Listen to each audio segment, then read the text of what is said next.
दोस्तों ये सेल ऊपर बैठा है और अदनान भाई इसे मार दिया इसने और नीचे गिरा दिया और अब फ्रेम रख दिया ऊपर कि इसका क्वीन जो है ये इस फ्रेम के ऊपर बैठ जाए। तो मक्खियों का ट्रेनिंग तो आसान है लेकिन बाद में जो मसले आते हैं उससे निपटाना मुश्किल है और यही एक उस्ताद की ज़िम्मेदारी होती है कि मसले आए और वो उसे हल करें। ये आप देख सकते हैं कि मक्खियाँ बहुत ज़्यादा लड़ती है, हमें भी काट आए लेकिन क्या करें, हमारा काम ही ऐसा है कि मक्खी काटने का तो जवाज़ ही पैदा नहीं होता है।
तो दोस्तों उस्ताद जी कह रहा है कि हमारा ख्याल है कि इस बॉक्स के इस सेल में क्वीन नहीं निकला है क्योंकि हम इस वजह से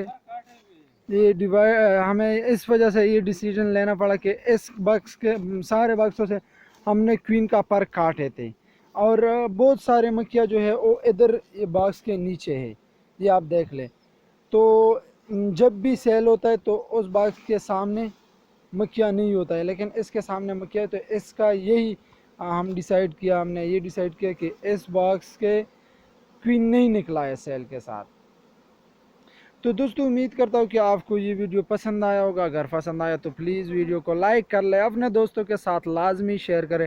फिर मिलेंगे इंशाल्लाह एक नई वीडियो के साथ, तब तक के लिए मुझे इजाज़त दीजिए। अल्लाह हाफिज़।